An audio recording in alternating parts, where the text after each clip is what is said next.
एक घर की रोटी छोड़ी, हमने एक घर की रोटी छोड़ी, 1000 घर रोटियों के लिए आमंत्रित किया करते हैं। अरे संत का जीवन आप शिक्षा लीजिए, एक आंगन को छोड़ते हैं, सारी दुनिया अपना आंगन बन जाया करती है। और एक बात याद रखना बारामती वालों, एक माँ बाप का त्याग करते हैं, सारी दुनिया माता पिता बनकर के तैयार हो जाया करती है। विचार करिए, रक्षाबंधन आया, एक बहन छोड़ी, हजारों बेटे राखियां लेकर के खड़ी है। त्याग से सब कुछ मिला करता है दुनिया में। विचार करिए, आप सोचो, आप बीमार हो जाए घर में, कितने लोगों को टेंशन होगा, कितने लोगों को तनाव होगा कि बीमार है, सेवा करो। और महीने भर बीमार हो गए तो घर वाले बोलेंगे यार ये तो बहुत लफड़े वाला है, या तो भगवान कौन बोला उठा ले या ठीक कर दे। बड़ी दिक्कत है। घर में कितने लोगों को टेंशन होगा, पति को ये टेंशन नहीं है कि ठीक हो जाए, पति को एक ही बेटला। विचार करिए, सोचना है आपको, कितने लोगों को तनाव होगा, बच्चे को, बेटे को, ज्यादा से ज्यादा बेटे से कहोगे मेरा सिर दुख रहा है, बेटा कहेगा लो ये बाम लगा लो, चुपचाप खड़े रहो, मेरा दिमाग मत खाइए। बहू कहेगी दुख रहा है, तुम्हें क्या करूं, तुमने इतने साल दुखाया है, एक बात तुम भी सहन कर लीजिए। विचार करिए, कोई चिंता नहीं करता। और यहाँ मैं बीमार हो जाऊं तो सारी समाज चिंता करने को तैयार हो जाया करती है। सारी समाज, हमारा दुख समाज का दुख बन जाता है, हमारा दुख आपका दुख बन जाता है, हमारा कष्ट आपकी पीड़ा बन जाता है। ध्यान रखना, मैंने कहा ना कि ज्यादा दुनिया के पीछे पड़ोगे दुनिया दूर भागेगी। दुनिया से भागो, दुनिया अपने पीछे पीछे चली जाती है। उल्टा करिए जीवन का, जीवन में ऊपर उठना है तो सिर मत उठाओ, सिर झुकाओ, ऊपर उठ जाओगे। ध्यान रखिए, बड़ा उल्टा गणित है, बड़ा समझ में नहीं आता है जिंदगी का कैसा गणित है। यहाँ झुको तो ऊपर उठते हैं। ध्यान रखना, झुककर मिल रहे हैं कम न समझना, झुककर मिल रहे हैं कम न समझना।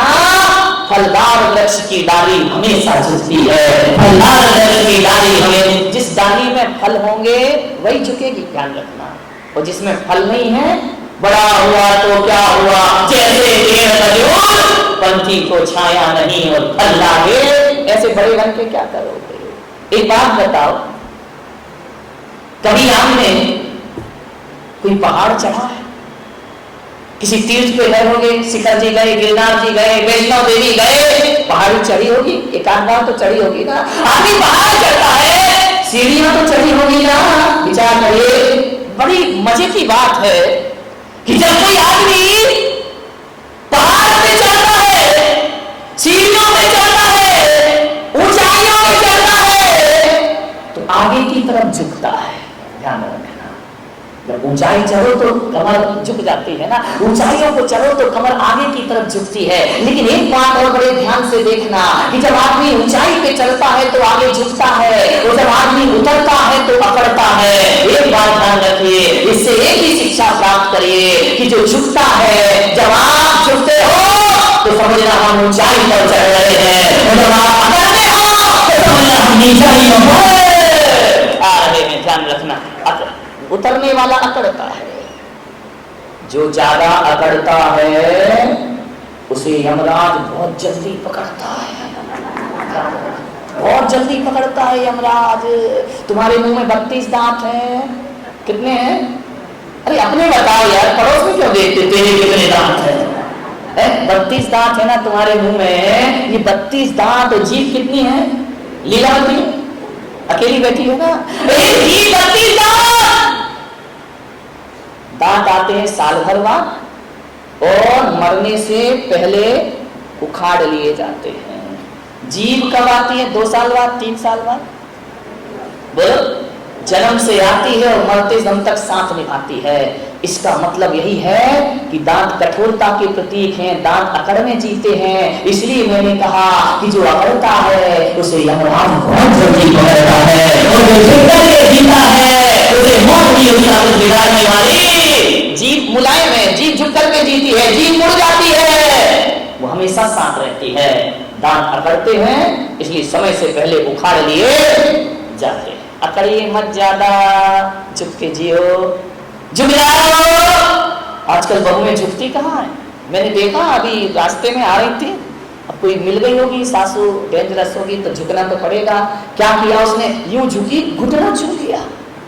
अरे मैंने कहा चरण छू भाई, घुटने काय को छू रही है? बोले महाराज आजकल कौन झुके इतना ज्यादा, आजकल तो चरण ही नहीं छूते हैं, घुटना छू लेते हैं। मैं आपसे निवेदन करूंगा, घुटना छूना कोई सम्मान नहीं हुआ करता है। ये भारत की संस्कृति है, यहाँ हाथ नहीं छूने जाते हैं, यहाँ घुटना नहीं छुआ जाता है, यहाँ तो बड़े बुजुर्ग महापुरुषों के चरण छुए जाते हैं, उनके चरणों को प्रणाम किया जाता है। आप लोग घुटना चरण छुओगे आचरण मिलेगा। ध्यान, चरणों में आचरण हुआ करता है, चरण छुओगे आचरण मिलेगा, घुटना छुओगे घुटने का दर्द मिलेगा, आचरण तो मिलेगा। तो कितने लोग चेयर पे बैठे हैं विचार में, घुटना नहीं छुए, पक्का मान लेते घुटना नहीं छुए हैं, इसलिए आज घुटने खराब हो। आज सबसे ज्यादा बीमारी घुटने की हो रही है। जो लोग घुटने से परेशान है, किसी का गैप कम हो गया है, किसी का लुब्रिकेशन बंद हो गया है, कोई मेरा घुटना बदलवाओ, अरे घुटना बदलवाओ या ना बदलवाओ, अरे घुटना बदले या ना बदले, झुकना बदल जाए तो घुटना अपने आप ठीक है। हम झुकते, अब महिलाओं ने भी झुकना बंद कर दिया है टोटल। अब पहले की महिलाएं तो देखो पहले झाड़ू वाड़ू लगाया करती थी, हाथ से झाड़ू लगती थी, बैठ के लगाती थी तो कमर और घुटने का एक्सरसाइज हो जाता था, कमर को झुकाना पड़ता था। अब तो झुकने की बात ही नहीं है। विचार करिए, झाड़ू लगाओगे कमर झुकेगी, कमर सही रहेगी, स्लिप डिस्क नहीं होगी, लेकिन महिलाओं ने अब तो वो आ गया खड़े खड़े झाड़ू, बैठी हुई झुकने की जरूरत ही नहीं है, खड़े खड़े यूं कर दिया, बस हो गई सफाई। झुका करो, झाड़ू लगाया करो। और कभी कभी इनको भी सुधारना है तो सप्ताह में एक बार इनसे भी झाड़ू लगवा लिया करो। कोई काम छोटा नहीं होता है, यदि दिल से किया जाए तो हर छोटा काम बहुत बड़ा काम हुआ करता है। हालांकि अभी तुम्हें लगाते तो रोज ही है, लेकिन अब बोल नहीं पा रहे, क्या करें महाराज, आजकल यहाँ तो पूरा बंद है, यही लग रही है। विचार करिए, सोचना है आपको, विचार करना है। मान्यवर, झुको, झुकने से एक्सरसाइज होती है, कमर सही रहेगी, घुटने का दर्द सही रहेगा, झुकना पड़ेगा। मानिए, झुके क्यों?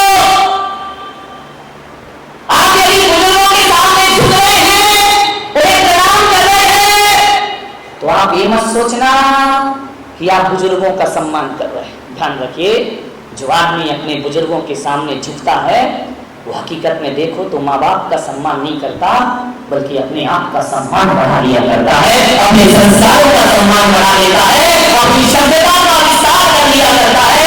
बड़ों के सामने झुकने से छोटे नहीं होते हैं, बल्कि जो बड़ों के सामने झुक जाता है वो बड़ों की नजरों में और बड़ा हो जाया करता है और महान हो जाया करता है। झुकिए, झुकना बहुत जरूरी है। मेरे आपसे क्या बिगड़ता है झुक? ये महिलाएं पैरों में पाजेब पहन, पाजेब पायल, नहीं पायल बोलो तो मैंने सुंदरी याद आ जाती, गड़बड़ हो जाती।